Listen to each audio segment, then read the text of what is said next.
This is the Burdick Ford, Burdick Toyota, Burdick BMW, and Burdick Lexus postgame show.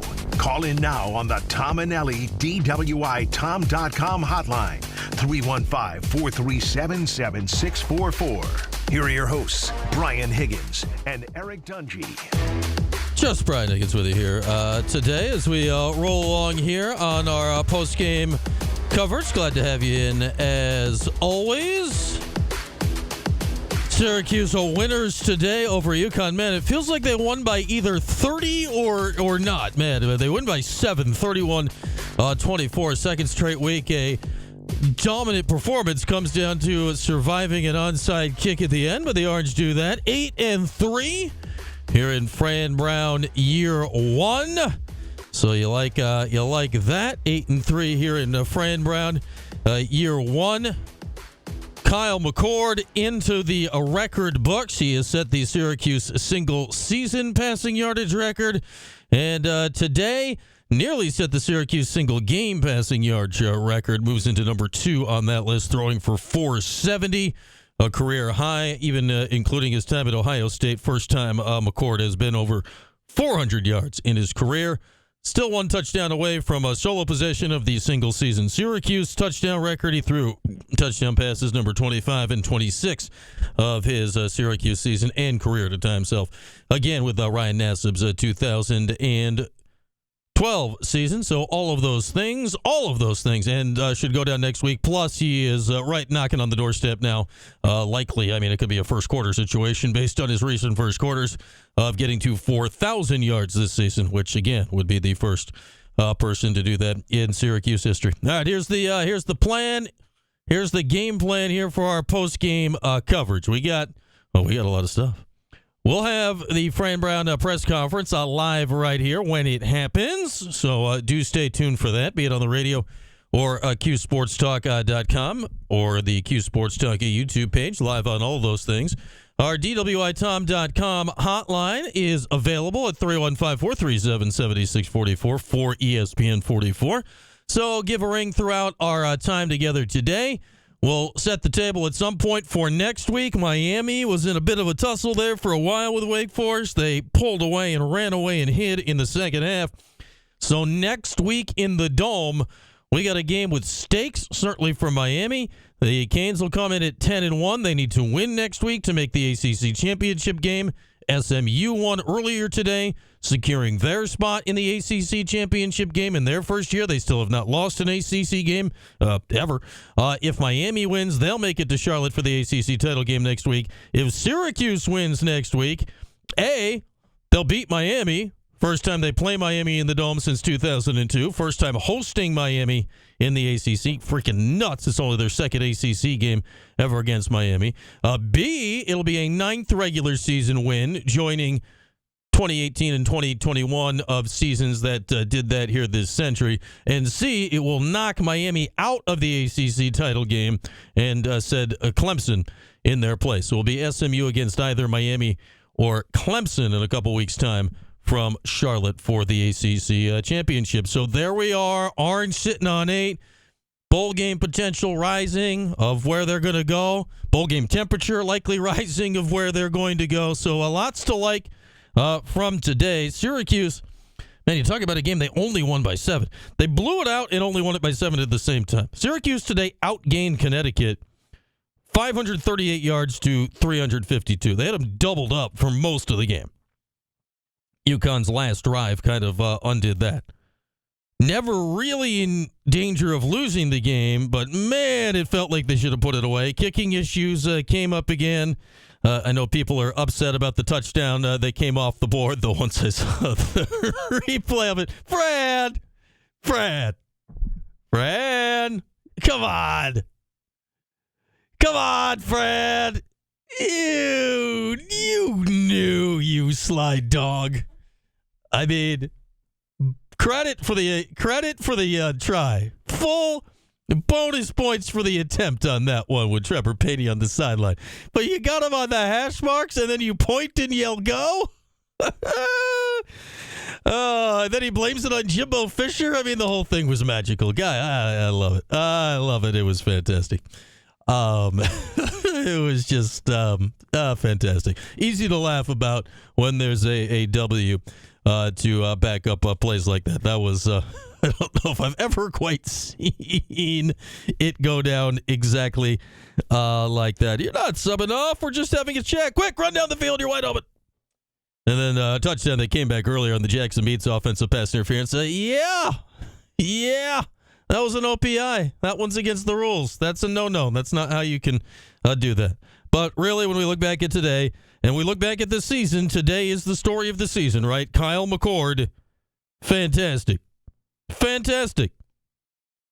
Perhaps the number one portal acquisition in all the land. Cam Ward at Miami can certainly make an argument for that. I'm sure there's a few others out there. I mean, obviously, you look at quarterbacks and various things. Caleb Downs, top safety in the country, housed a punt for Ohio State today in their big win over Indiana in the game of the day that turned out to be a blowout. That will certainly leave Indiana's playoff hopes in danger. But, man, Kyle McCord, there's not many players that have come out of the portal this year that could have had a larger effect on the trajectory of the program that they came to. And obviously, we all know Syracuse's history. We know where it was at last year. We know the history of November. We know the history of quarterback here. We know the history of quarterback injuries here. We know the history of passing quarterbacks here. We know all the history, and Kyle McCord just came in and basically spit in the face of all of that in the best of ways for Syracuse this season, as the Orange are now 8-3, and McCord has set or will set next week basically every single season passing record in Syracuse history of any remote importance as he continues. Now, he came into the game averaging, it was like 348 a game. He threw for 470 today. So, my, oh, my. And he is within about a quarter or a half, depending on pace next week, of flying past 1,000 yards realistically. Could happen on the first drive next week. I think he only needs about 50 more yards or so for that. It might be 60 or 70 more for that until he gets to either way, light work on a Saturday afternoon for McCord. So he was fantastic. UConn today, this I don't get. This was a touchdown game, 31-24. It was never more than a two-score game. Connecticut, which is a running football team, UConn averages 200 yards a game on the ground. Connecticut today, a lot on the strength of two long runs, but Connecticut today averaged 7.3 yards per carry. They threw the ball 48 times and ran the ball 17 times. What? That made zero sense. And then Connecticut just, what are you doing with your clock management there on the last drive? Taking a timeout when you needed to save it for defense, not really in any hurry. It was kind of similar to the stuff that was less self-inflicted, but stuff we were worried about on Syracuse's last drive against Boston College a couple weeks ago, but they didn't have the timeouts to begin with, so it was kind of a different situation. But watching that, it was like, what are you guys doing? You'll take it. It's like, what are you guys doing? All right, let's hit an early break. We want to keep it moving a little bit so we can make sure we are ready, present, and available when Fran gets to the podium. Players as well coming up later. Phone line's open. DWITom.com hotline is available if you would like to chime in at 315-437-7644 for ESPN 44. And we'll see you in the chat, of course, on Cuse Sports Talk, CuseSportsTalk.com, and the Cuse Sports Talk YouTube page. All that and more as we roll along. It's our post-game coverage brought to you by Burdick here today on Cuse Sports Talk and ESPN Radio. Just 470, Kev. Just 470. Hang on. Need to do a little something to the log here. Just got to spruce up a few things in the log quickly, and I will be right with y'all. One more thing. Click, click, click, click, click. Okay.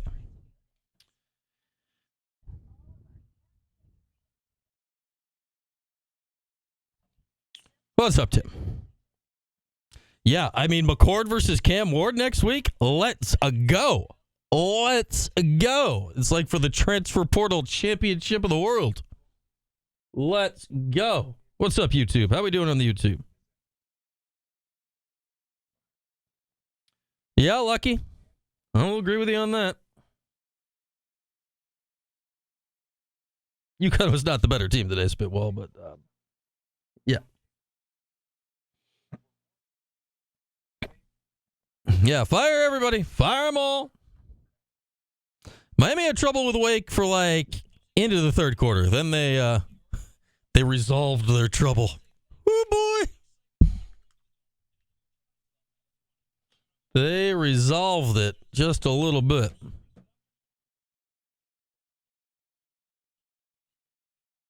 Oh, what do we got today? Fire 'em all, Tim. Fire everybody. How's everybody doing? How do we enjoy the game today?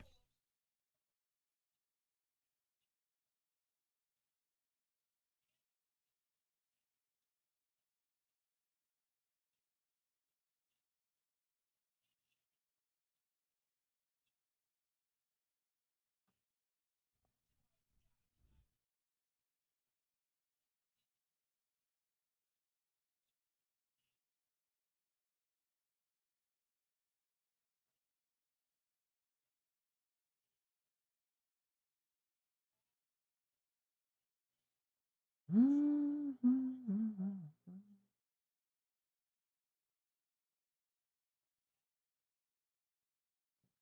there any good games on right now? What's happening? Should I be watching the game? Should I be watching Clemson and Citadel and bumping on the CW? Yeah. Let's go.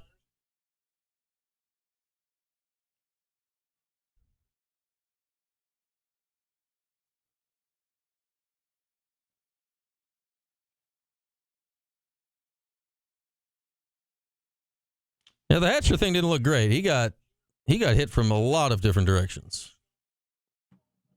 Trevor, I don't really know. Yeah, I would have sent more.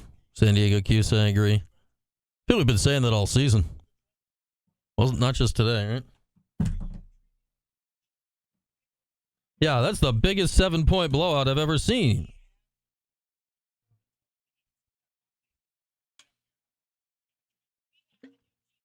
I do wonder how close they came to jarring that ball out on the onside kick, too. What an onside kick. Yeah, he was tired, Kev. What an onside kick plan. Dribble it, wait for them to touch it, and everybody runs into everybody all at once.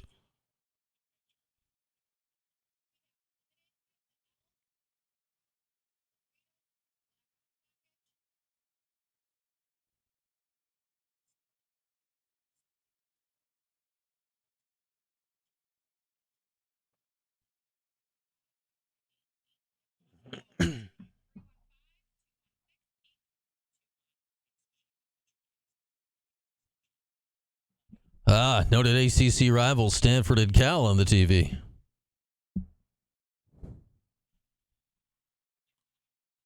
How many times did they target goal? All of the times, Mark. All of the times. My goodness. Is the Burdick Ford, Burdick Toyota, Burdick BMW, and Burdick Lexus postgame show presented by One Group and Holbrook Heating and Air Conditioning. Call in now on the Tom and Ellie DWITom.com hotline, 315-437-7644. All right, do that. Give us a ring, 315-437-7644. You heard the number. Brian Higgins with you post-game. Final today, the Orange win by a touchdown. It felt like they won by 50, but at the same time, it was nail-biting toward the end. The story of Syracuse football in 2024. 31-24, Syracuse knocks off UConn, moves to 8-3 here in the regular season here in Fran Brown's first year. 8-3, that means there have been 11 games. 8 of the 11 games have been one-score football games. Syracuse is 6-2 in those games, including each of the 2 last week. As I look up at the TV, speaking of Syracuse football, former Orange quarterback Justin Lampson into the end zone as Stanford scores an early touchdown in the game against Cal out on the left coast right now. All right, Fran Brown, full press conference, maybe some of the players as well, depending on how timing and all that stuff works out as we move along here. Fran's usually, I don't know, he's usually at the podium a half an hour-ish, 25 minutes, half an hour-ish. After the game ends, we're about 15 or so after the game now, so we're gonna keep apprised of that. While we hang out for Fran, time for our Orange Insight, powered by Staff Leasing. You want some insight? Hey, you want some insight? Here's some insight. If your quarterback throws for 470 yards, goes 37 for 47 on 2 touchdowns, no picks, runs for a touchdown, completes 79% of his passes. Here's the insight. You're going to win. There's some insight for you. 470, you're going to win. Oh, he had a chance to go for 500 there. Just didn't quite click. One more completion, maybe. He needed 12 more yards to tie Ryan Nassib's single-game school record. And, you look at some of the major passing games in Syracuse history. Yardage-wise, Syracuse has lost, in fact. So it's certainly far from assumed when you throw for a lot of yards that you're going to win the game. Number one on the all-time list, Ryan Nassib, 42. Season opener against Northwestern his senior year in 2012. The Orange lost that game. Number two on the list, now number three. It was number two on the list. Zach Mahoney threw for 440, and just, is this really happening performance? The 76-61 loss to Pittsburgh. So the top two performances on Syracuse's all-time passing list had come in losses. Now Kyle McCord wedges himself in at number two with 470 and a win. It becomes the 10th all-time 400-yard passing game in school history. They belong to Nassib, Mahoney. Eric Dungy has 3. Andrew Robinson, of all people, has 2. Marvin Graves and Troy Nunes have the others on the list. Andrew Robinson's one came in a win, one came in a loss. Dungy's all came in W's, I do believe. Nunes' was in a W, the triple overtime game against Virginia Tech. I'm just going to, without looking it up, assume Marvin Graves versus Rutgers in 1992. That came in a win. I feel pretty good about that coming in a win. So most of these have come in W's. Looks like 7 of the 10 now 400-yard passing games in school history have been in wins for Syracuse, as McCord into number 2 on that all-time list. And we'll see. Well, we'll see if, can we get the shootout? Can we get the top 2 quarterbacks in the ACC gunslinging transfer portal shootout next week in the Dome? I think it's possible. I think it is possible. It may be likely with Cam Ward and Kyle McCord next week in the Dome. So Kyle McCord, record-breaking, about to be record-breaking all of the numbers. Next week he'll get to 4,000 yards. Next week he will set the Syracuse single-season passing touchdown record with just one more throw, and that is our Orange Insight today. Powered by Staff Leasing. Let Staff Leasing handle the heavy lifting when it comes to HR and payroll, so you can concentrate on scoring big in your industry. Visit staffleasinghr.com to learn more about how they can help your business stay in the game. And shout out to this. This is the first time in school history this has happened. 3 100 yards receivers, led by a career day for Darrell Gill. 9 catches, $177. Didn't score a touchdown, but he knew it was going to be his day when on the first play from scrimmage he went 53. And then on the second play, it was Aronde Gadsden going 22 for a touchdown. Aronde finished with 11 grabs and $103 to score, and another big day for Jackson Meeks, 7 catches for 110. You worry about Trevor Pena, 2 catches, 7 yards, left the game in the second half with some kind of injury. Not entirely certain what was going on there with Trevor, so we'll see what the deal is with him going forward. Umari Hatcher would clearly have been passed on the wide receiver depth chart by Gill, then gets injured on the final onside kick of the game. So that was not ideal to see throughout. But the receiving numbers today, spectacular, up and down the board. It was both the first triple 100-yard receiving game in the country this year and the first in Syracuse history. Things like that happens when your quarterback throws for 470, as McCord did today. All right, let's get into break. When we come back, we're just going to keep it here for a while. We're going to keep it here until we get Fran. Maybe we'll hear from Kyle and some players. We're going to hang loose when we get back. Phone lines open, our DWITom.com hotline, 315-437-7644. Hang with us in our Burdick postgame show with all of that coming up next here on Cuse Sports Talk and ESPN Radio.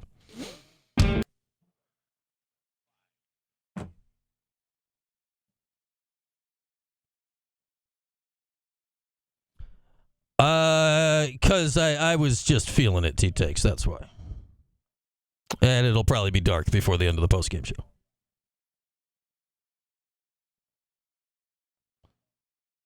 I wouldn't say the timeout call is petty. I mean, you call timeouts when you have them. See if they screw up.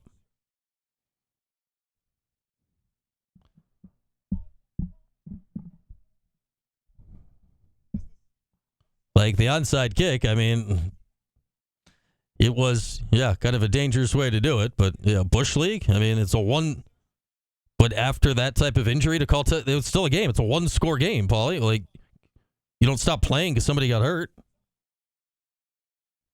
It's not like, I mean, it wasn't. It was a normally football injury, right? Like, it's a one-score game. What if Syracuse had fumbled or something and you hadn't called timeout? Yeah, it was good that Meeks came back in, Dan. That was a good sign. I'm not sure what happened to Pena.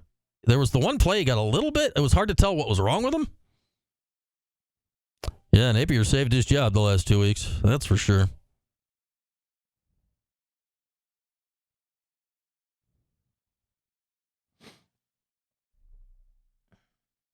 Hatcher was like the first guy to touch it, and then he got like helmet to helmeted, hit by 7 guys, and it looked like he hurt his knee or something. He was not putting any weight on his right leg. He got hit from so many different angles. It's like I don't even know what was the worst part of it all.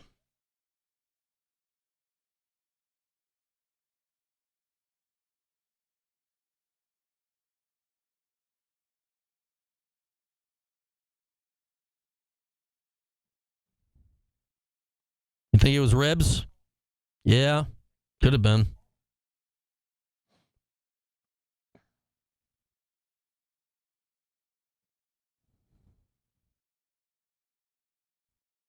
Hand? Yeah, it was hard to tell on TV.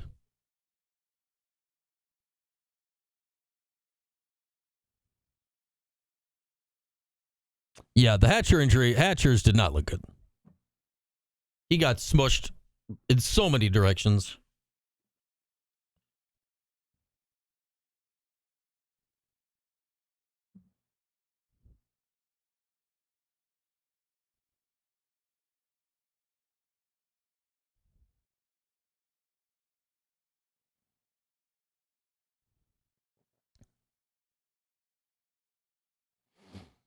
Was that what it looked like, Echoplex, a rib from your view? I'll take your word for it. On TV, we never really got a look at anything.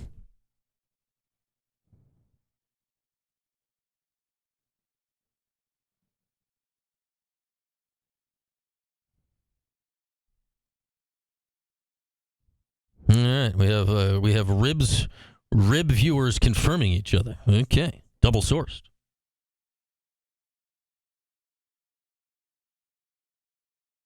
What's worse, place kicking or free throw percentage? Oh boy, Michael. Oof. Oh yes.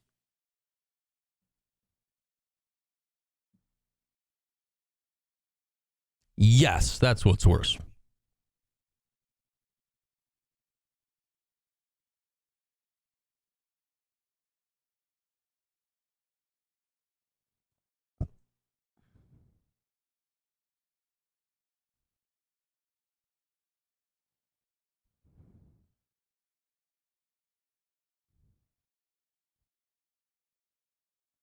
Yeah, Jackson had been looking good.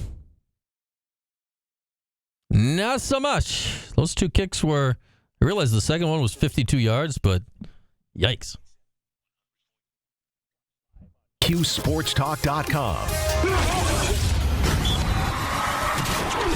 This is the Burdick Ford, Burdick Toyota, Burdick BMW, and Burdick Lexus postgame show presented by One Group and Holbrook Heating and Air Conditioning.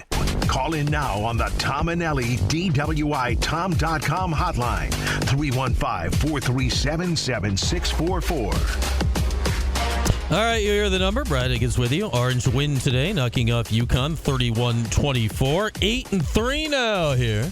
Time to sneak in a call, perhaps? Perhaps? No time to sneak in a call. Fran Brown! Fran Brown's presser right now. Here we go. Play all the way through the fourth quarter, and I knew it would be a fourth quarter game, so it's just what we talked about the entire week, and we didn't take it lightly, and I'm happy that we didn't, because if we would have took it lightly at all, I would not be sitting here get ready to get washed. You know what I'm saying? So it's a good deal. Questions? Start with Chris and then Dan. Fred, Kyle obviously set the single season passing yards Mark from Syracuse. Just how rewarding has it been for you to be like part of his season? I'm very thankful for him, his family, just the way that he carries himself every day. Happy to be around a quarterback because now I have I got a standard of what the quarterback needs to look like being here. Not necessarily statistically and all those things because that's hard, but just in reference to how you prep, game preparation, how to prepare.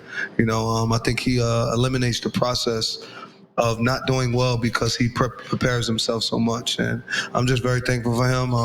Thankful for our friendship, honestly. We have a good friendship. We actually sit down and talk every Tuesday for about an hour almost. Just more about life and things of that nature. And then we kind of go into football towards the end of it. But he's a fine young man, and I'm very thankful that he got to be a part of my family and I'm a part of his. Dan, then Mario back. Coach, congrats on the win. Thanks, man. I appreciate it. Of course, when you look at, to go a little bit deeper into Kyle McCord as the man, not just the football player, what you saw in him in the transfer portal that has come through and he's really lived by, and then secondly, what you can say to the receivers, 3 guys that got over 100 yards in this game. This is who he's been since he was younger. I thought his family did an amazing job of just making sure he's always got the best education. So if you looked at where he went to elementary school, middle school, then he went to high school, they picked education first. And then they picked their faith because he was always in private schools to make sure he followed their faith. And then just him going to school. He's always had a high standard for himself. So me having the opportunity of being able to get him because I knew him and having the opportunity of him coming to play for me, I thought it was a big deal. I was more so worried about how good he was and was I going to be a good enough coach to coach the kid, make sure that I can relate to him the right way and do those things because I knew he's a good football player. Not that I'm afraid to coach any players. I've coached a lot of guys, went first round, things of that nature, but I just knew who he was and I understood who he was, and I just wanted to make sure that we would fit, because a lot of times coaches don't fit with players. So I was just wanted to make sure that we fit. That was something that I was worried about a little bit. Just us being able to fit and gel together and being able to communicate with each other and just being able to talk to each other about anything. It meant a lot because the quarterback is number 2 in the organization. So it was important that fit for us. That's just what you can say about those receivers that got to 100 yards. They do that all week, except when they go against us. We be talking trash to them, but they do that all week. I'm really thankful and happy for Gil.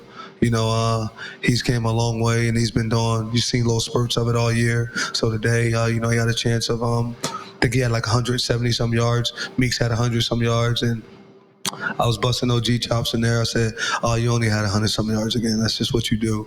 But they all had over 100 yards, which is good. Kyle's done that several times. So, it shows you that our offense, though, and what Jeff Nixon does is gives us an opportunity to spread it around where everybody have a chance to, touch the ball.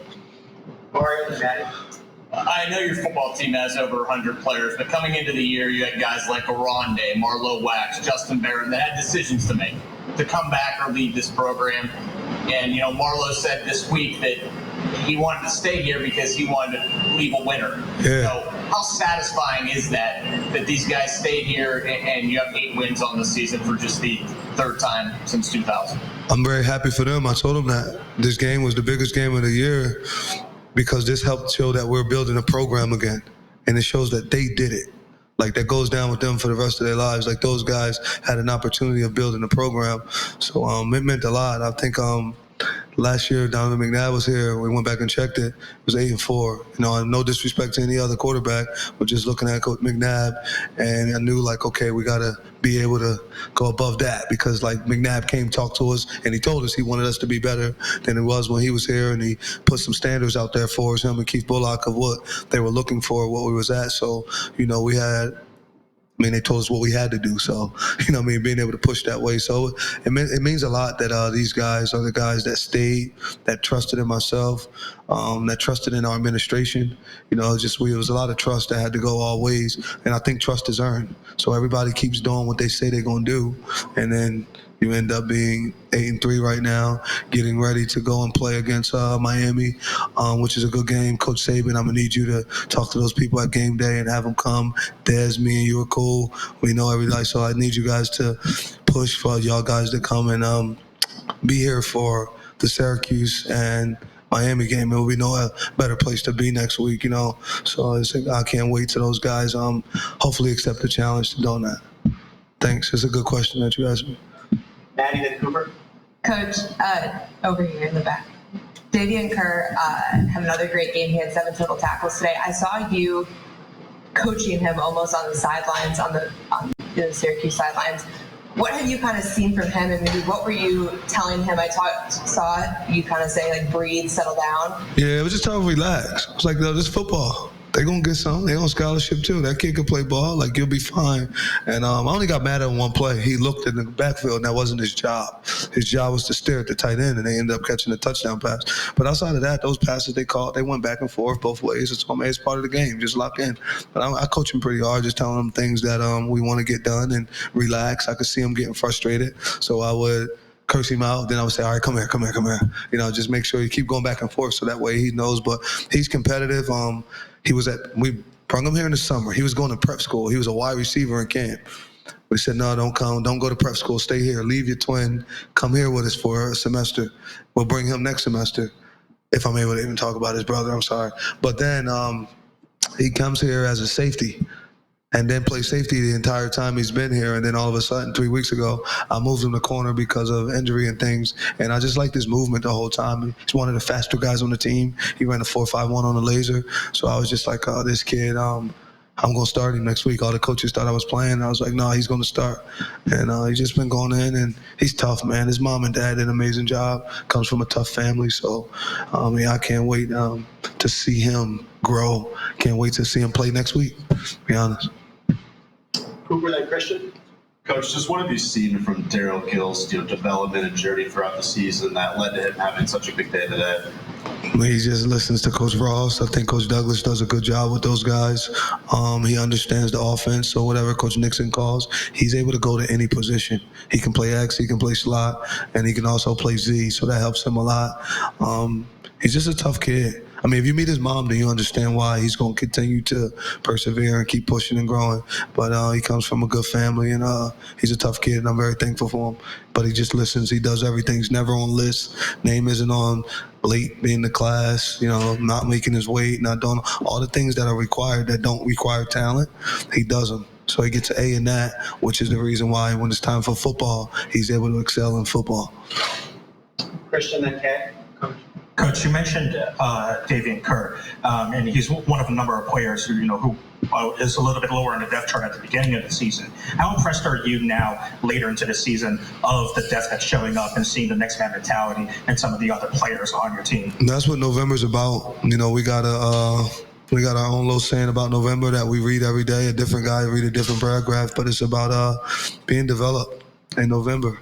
You got to be detailed and developed, because at any point, somebody's going to have to step up into a position to help the team. So it's important that coaches and players are able to adapt. We go through that, and we talk about CCT and DART, but that's just our mindset in November. It's a November mindset that becomes contagious when you continue to think about it and talk about that. It's something that we look forward to just playing in November, because it's been stated by you guys that we wasn't going to have a good November and things like that. So I listen to all the things. I don't read it, but I have people that bring it to me. So when you guys say that we may not have a good November, it bothers me.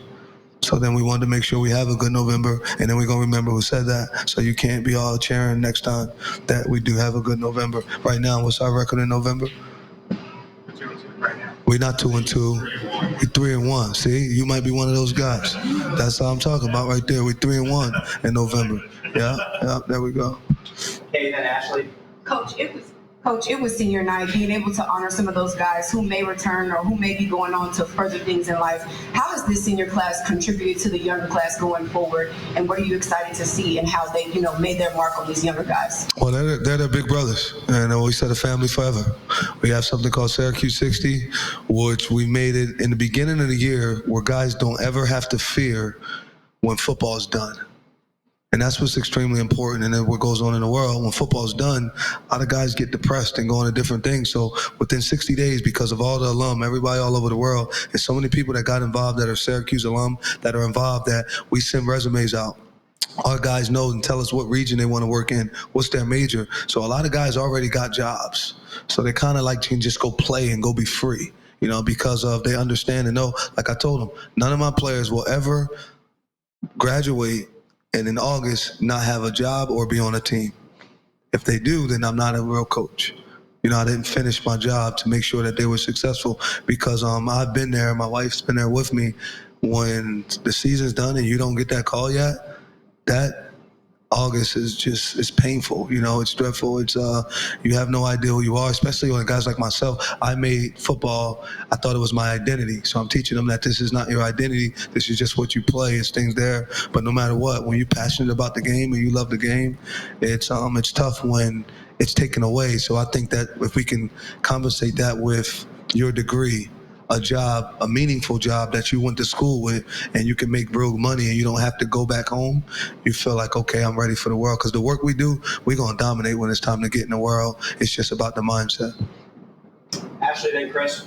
Coach, kind of a two-part question for you here. We saw Trevor Pena on the sidelines after the game. Just wondering if you have an update on his status. And then also, we saw you have a long embrace with the UConn head coach after the game. Just what was that conversation like? Well, Trevor Pena, they didn't tell me that. It's just different things that's going on. He was straight. Probably could have finished. Probably not. I'm not sure. I'll find out from Brandon afterwards. But, that's Jim Moore, coaching the NFL, all this stuff. I was just honored to meet him. It's different guys and he's always been a cool dude for me being younger, watching football and seeing him and his pops and things like that. And I wanted to introduce him to my son, let my son get the opportunity to meet a guy with just a great track record of being a good person. I thought he was going to be a lot taller, though. I was like, dang, he wasn't as tall as I thought. Because he didn't, in the NFL, a lot of those guys don't want to come see you before the game. They wait till afterwards. And so I was like, before the game, I was like, dang, where he at? I wanted to meet him. Like, he was a dude that I wanted to have an opportunity to meet, but he didn't come over before the game. But after the game, I was thankful that I got a chance to meet him and just wanted to tell him that I enjoy watching his team. I enjoyed watching him when I was younger and him coaching the NFL and his father. And then just I wanted him to meet my son. So it was cool for our family, Last few for Coach. We'll start with Chris. Frank Cinco didn't play. Was that injury related, and you expect him back next week? Yeah, he should be back. He was running and all before the game a little bit, jogging and stuff yesterday and all like that. But it was just a matter of you got to do what's best for the kid. It's not always what's best for her because it was up to me, everybody playing. But we had to do what was best for the kid. Do you know anything about Mari at this point? Say that again? Omari, his leg was hurt. Could be a sprained MCL or something like that. I'm not sure. His leg was hurt. It seemed like that when he was coming off. But it seemed okay. Last two, we'll start with Dave.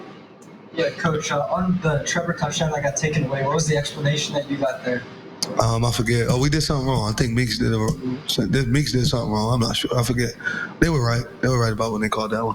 Yeah, they were right about that. And then last question, we're going to finish right on the aisle here in the second to last row. Hey, Coach, great win. Any status on Jayron Reed, the center? We saw him going into the locker room during, I believe, the first half, and he came off the field limping in the second half. He's had a lingering ankle injury, and he's just constantly pushing for the team. But we think he'll be back. We just want to make sure go get checked out and go through all that. But he's been fighting for us.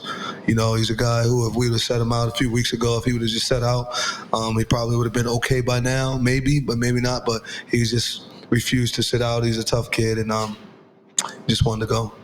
Let me ask you a question. Have you bought your shirt yet? Yeah, have you bought your Winners Get Wild shirt yet? No, I haven't. Yeah, but y'all said y'all was getting one. If they win against Cal, then we'll probably get it. I'm gonna have to get a shirt. And then we won, and all y'all still ain't get a shirt. So y'all don't tell the truth. That's why I like telling the truth. See y'all later. All right. Okay, friend. Yeah, here's the truth. I ain't paying $35 for it. It's a nice shirt, though. I like it. I'm just, you want the truth? That's the truth. I'm not paying $35 for that shirt plus $10 shipping. I'm not going $48 for a tee. Though, congrats, you do get a shower. Oh man, I like a Fran Brown press conference. They're fun.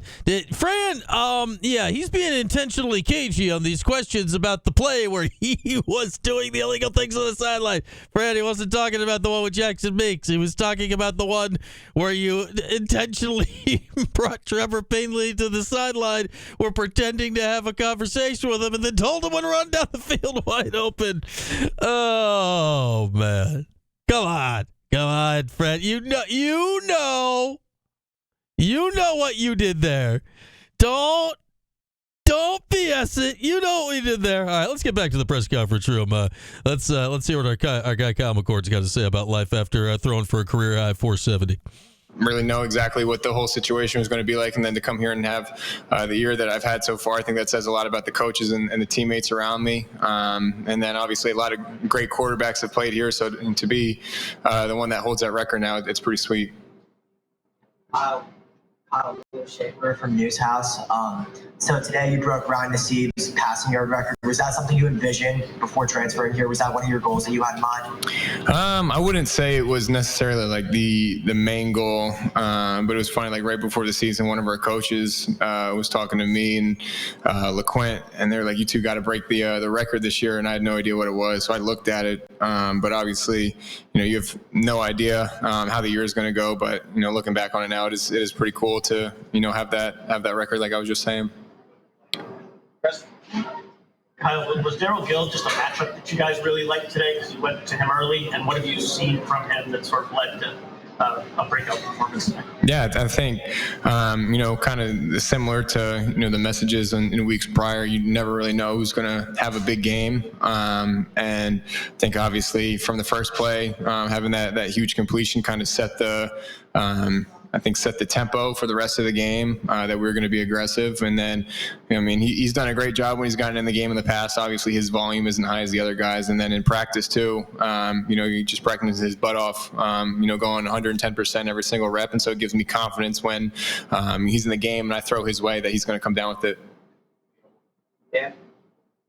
Kyle, you made the decision to come here in the transfer portal. The team is 8-3. You got a shot at getting your 9th win next week. You're going to a bowl game. You've been able to get out to a ton of different receivers, running backs, and utilize this offense in a lot of ways. Hindsight 2020, your thoughts about coming to Syracuse where you're sitting right now? It was the best decision I've ever made in my life. I think the people that I've met here and the relationships that I've created, I think will last a lifetime. That's, going to go a lot further than, wins, losses, records, all that will go. And then on top of that, I think, I just grew as a player and a person here more than I could have imagined. And so it's exactly what Coach Fran told me it was going to be. But, I guess 10, 11 months later to see it all play out, just like he said, it was, looking back on it, was a great decision to come here. Obviously, it's a week out from the big Miami game, but you and Cam Ward entered today 1 and 2 in the country in passing yards. You have surpassed him with your big game today. Does that mean anything to you? Obviously, Miami's a great opponent, but you versus Ward in the Dome next week.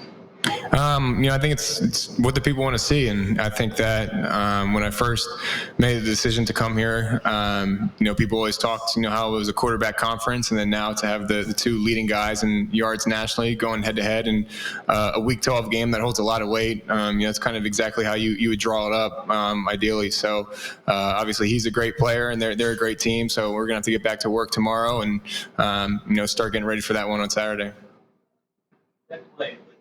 With Trevor on the sideline with the fake timeout. Do you guys practice that in practice? And any idea where that might have been gotten from? Yeah, so Ole Miss scored on it against Kentucky, I think. I think Ole Miss scored on it against Kentucky. I don't know, one of those teams. But they scored on it, so we took it from them, and then we've practiced it a bunch. We probably had it in for about a month, and then I thought that was the perfect time to call it. And then they said that, what did he tell me? He said it was, I forget the exact rule that he said. But yeah, it is what it is. And I think, Trev had a few unlucky breaks today with the penalties. Really could have had 3 touchdowns, but it's football. Do you know Cam Ward at all? No, I've never met him, no. Fran was up here making his pitch to ESPN Game Day. They should be here next week. How much does that matter to you guys, and how much fun would that be? Yeah, I think if I'm correct, I don't think it's ever come to Syracuse before.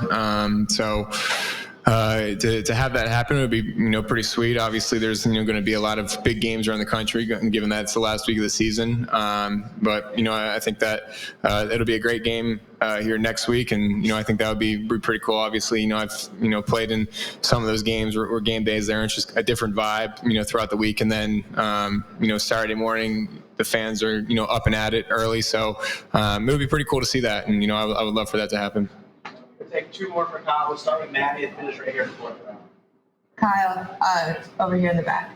Coach just talked about the month of November. We talked about it previously, just how this team in previous years have struggled. You guys are now 3-1 in November. What have you seen from this team during this last month of the regular season that has kind of allowed you guys to have so much success? Yeah, I think that the guys have been challenged and they've stepped up to the call. And I think that goes from top down. You know, guys who have been in, that starting role have been playing their best football and taking their game to a next level. And I think on top of that, young guys like Davian Kerr, who stepped up last week, given that role. And then like Gil today, like I said, didn't have the volume that the other guys had, but a few guys go down, he steps up, has a big day. I think guys are really stepping up to the plate when their number's called, and I think that's given the team a big boost, especially late in these last few games.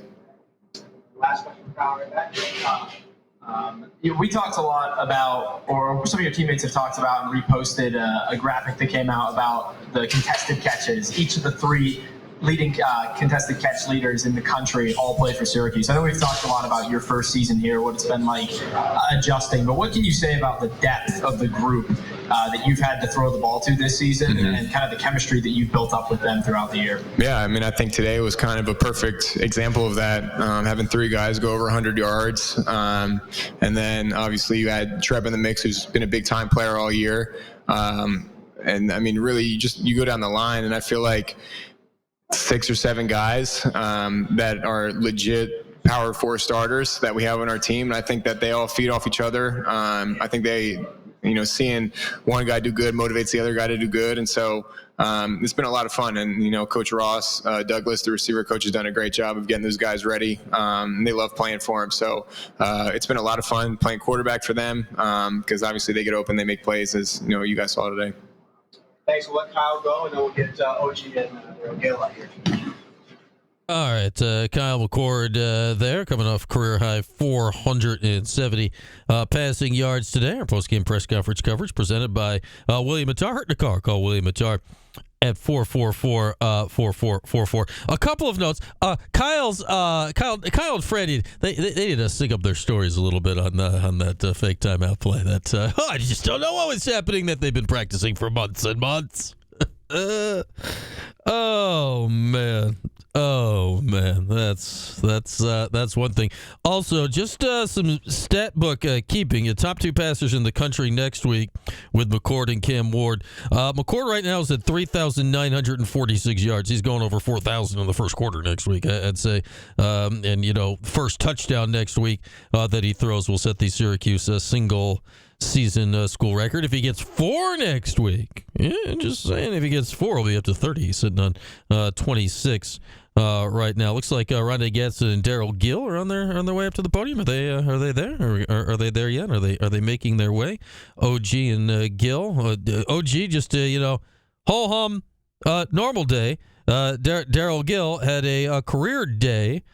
Final numbers for Gill: 9 catches, $177. Just out of the end zone a couple times. Rondé Gatson 11 for 103 and a touchdown. Are they there? Are they there? Not quite yet. Making their way?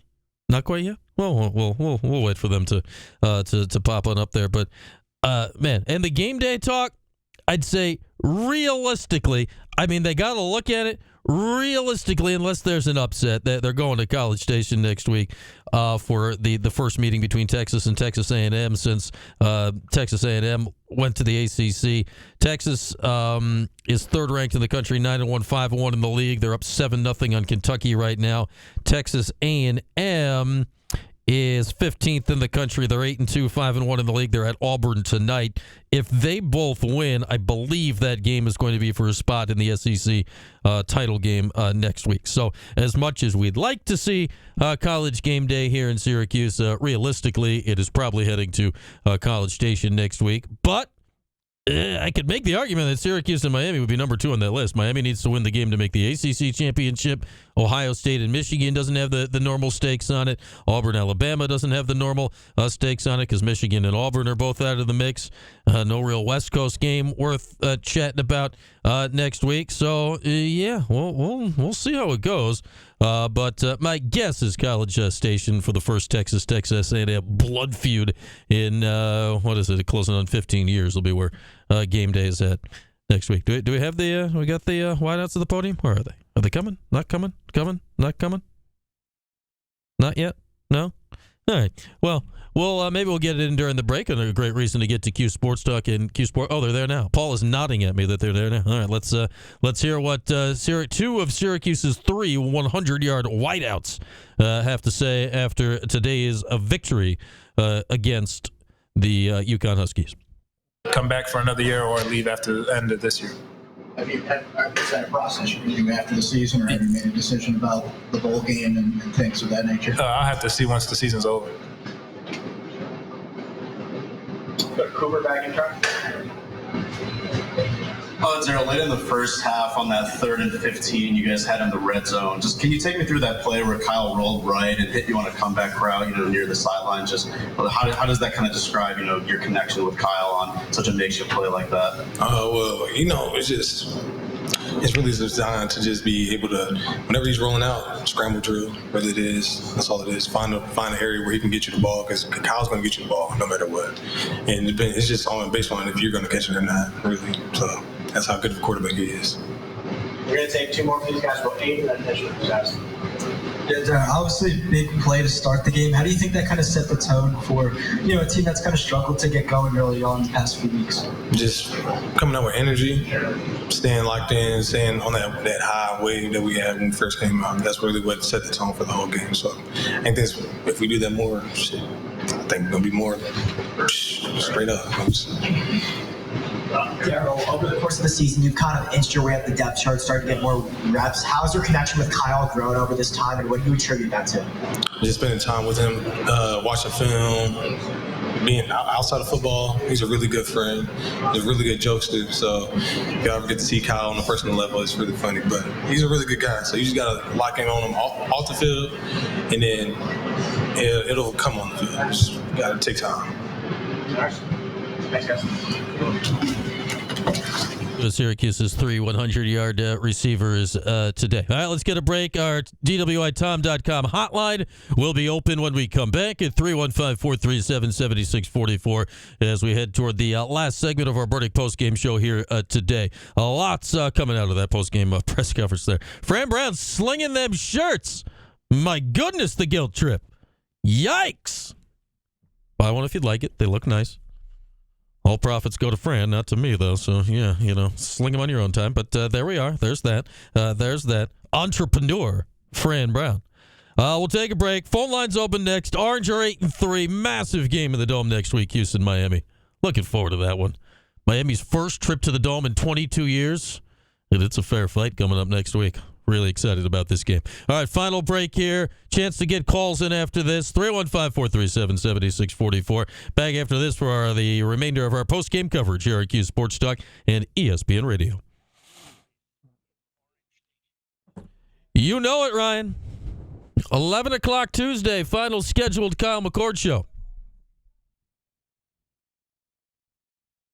Yeah, give me a cut, Fred. We'll start slinging that merch. Oh, man. Let me in on it.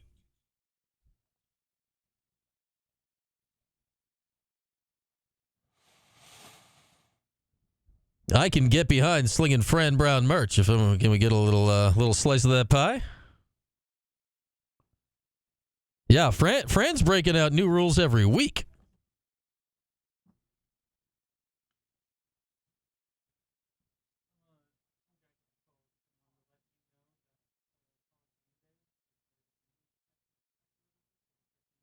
Yeah. Okay. Well, but when it's the last week of the season and it's clearly the biggest game of the country. Oh, well, that's good for him. Okay. Well, it's great that he's allowed to be wrong. It's a fact, aren't you, Hannah? Kyle's been great. On the field, off the field, the whole deal.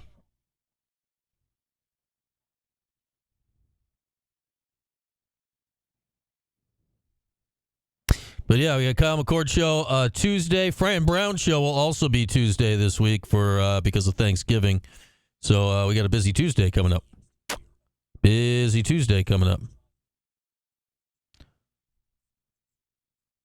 Potentially more stuff would happen before the bowl game with either or both, but nothing officially scheduled as of the moment. So last scheduled McCord and Fran shows of the season, Tuesday.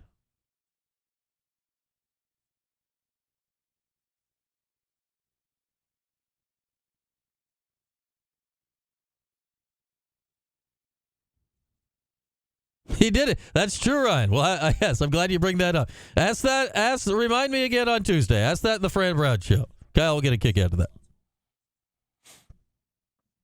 He liked that the last time we talked about it.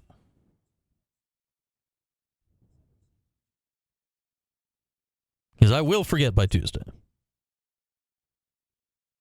That's true. Cuse is in the house. He's not a vertical threat.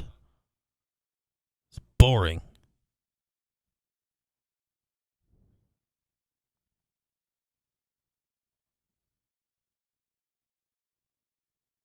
Yeah, if Kyle was throwing down 360 windmill dunks, then he'd be exciting.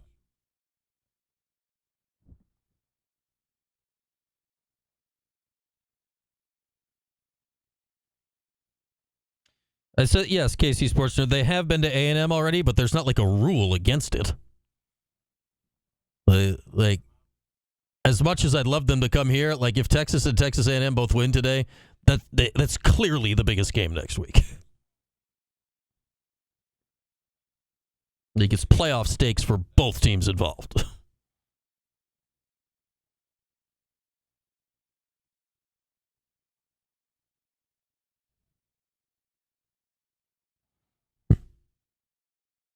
They try to, but when it's clearly the game to go to, like they're not going to avoid going to the biggest game in the last week of the regular season just because they happened to go there 2 months earlier. Like they have gone to places twice in a season before. Like it's not a rule; it's a TV show.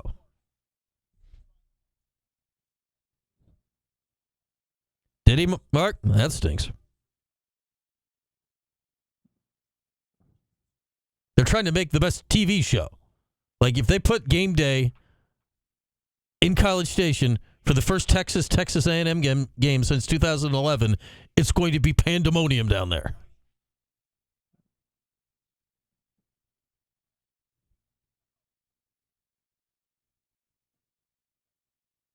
Yeah, I need a little healing this week, Orange Johanna. That's for sure. Oh, yes, Kev. Well, you're not watching Giants Bucks tomorrow?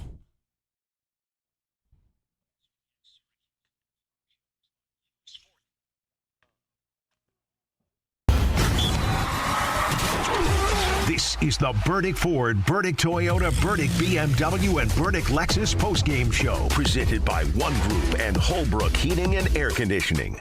Call in now on the Tom and Ellie DWITom.com hotline, 315-437-7644. All right, your last chance to hop on with us here today. You're at the number 315-437-7644 and DWITom.com hotline. Man, those Fran Brown press conferences, especially after he wins and is ready to get washed, and he's ready to sling some T-shirts at you. There's a lot going on.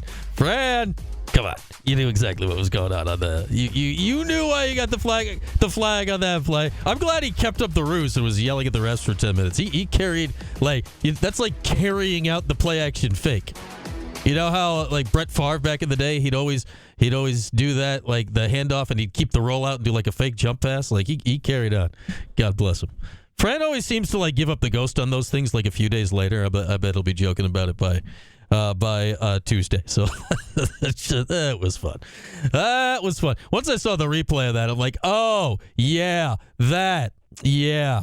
That's the rule. That's the rule. Easy to laugh about, though, after a win as Syracuse knocks off UConn today by the final score of 31-24. Let's look into improving the team from Wadham's Enterprises, and we improve our way into the final game of the regular season that's going to hit in a different way than the last game of November is hit in a long time, right? Like, there have been some times where it's meant bowl eligible or not. There have been some meaningful games, but here comes Miami. Their first trip to the Dome since Syracuse joined the ACC. Their first trip to the Dome since 2002. They're coming to the Dome in a must-win situation. A, they must win to make the ACC title game. B, because of that, they must win to keep their college football playoff hopes alive. Syracuse, a chance to beat Miami. That's good to begin with. Syracuse, a chance to get a 9th regular season win for just the 3rd time this century. That's all good. Top 2 passing quarterbacks in the country right now in Kyle McCord and Cam Ward. Kyle passed Cam today. They've been jockeying back and forth all season. Imagine both will go over 4,000 yards for the season next week. Man, oh man, improving the team. It's talking about you're in chance to improve yourself to an excellent bowl game. A lot of stuff on the line. Cuse in Miami next week. 3:30 kick time. ESPN, the television. Big game feel. Pre-game coverage and all that starting at 12:30 next week. My last trip out to Shaughnessy's this season. Whew! It was packed at Shaughnessy's this morning. My goodness, standing room only. That is improving the team from Wadham's Enterprises. Wadham's improving their team. They have home daily CDLA driving positions available for experienced drivers and also offers CDLA training at no cost with a job waiting upon completion. Call recruiting today, 800-334-1314. That's 800-334-1314. All right, let's get a call in before we call it quits today. Still time if you'd like to chime in at 315-437-7644. We've got Sam from Pittsburgh who's in Syracuse right now. What's up, Sam? Brian, you know I love calling you from the Steel City, but I love calling you better when I'm here in the Cuse in the 315. So great job. Great game today. They did what they had to do, took care of business.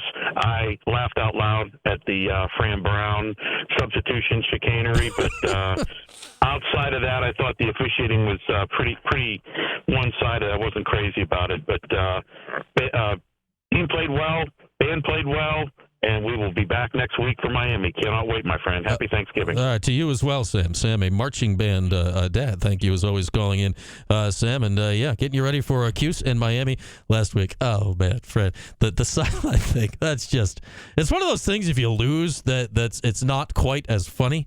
But when you win – it's funny, and the fact that he's just flat denying it, like, and by denying it, it's like total misdirection. What are you talking about? The what? Over there? Who, me? No, I didn't. Oh, there? Oh boy, is Frank going to start charging like a T-shirt admission to get into his pressers too? The hard sell is getting aggressive for a $35 tee. All right, man. You talk about being in a new era, right? A whole new era of college football in the world. You got your head coach slinging T-shirts, winning games, always recruiting. You're 8-3, man. It's all good. It's fun here. It used to be like, well, got to get in this last game. It's Thanksgiving. You know, you just kind of want the season to be over. And it's just like, well, here's this game. Now it's like, here is this game. Oh, this is why people get excited about football on Thanksgiving weekend. Get it. Good point by L.A. Orange. Should I start slinging shirts? Do I need my own merch? Do I need competing merch? Yeah. Talk show hosts take a shower regardless of results. It doesn't quite have the same ring. The host of the 315 showers before his show every day. It doesn't. We're going to have to work on that. Showers regardless. Lathers anyway. I don't know. We'll workshop it. Anyway, another good post-game show, guys. Thanks for hanging with us. Wait. Another call coming in. Was about to wrap it up. There's a call coming in. The phone is ringing, people. Let's not leave before we get this last call in the air. It looks like is somebody calling in? Something has gone awry with the call screener. Well, it's coming in. We'll figure it out here in a second. Who's on the line and when they're ready to go? One last call. Oh, somebody wants to talk about Miami. Who? Let's hit the button and put him on the air. Oh.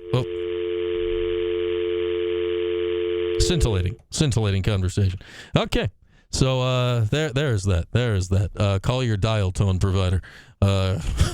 315-437-7644. All right, everybody, that'll do it here today. Enjoy the rest of your weekend. Enjoy your Sunday. Tommy DeVito Day tomorrow. There is that. Monday, normal-ish schedule. We'll all be here. We'll have Orange Nation at noon. Fran Brown press conference within that at 1. No Newhouse afternoon this week. Newhouse off for Thanksgiving break. The students are at home.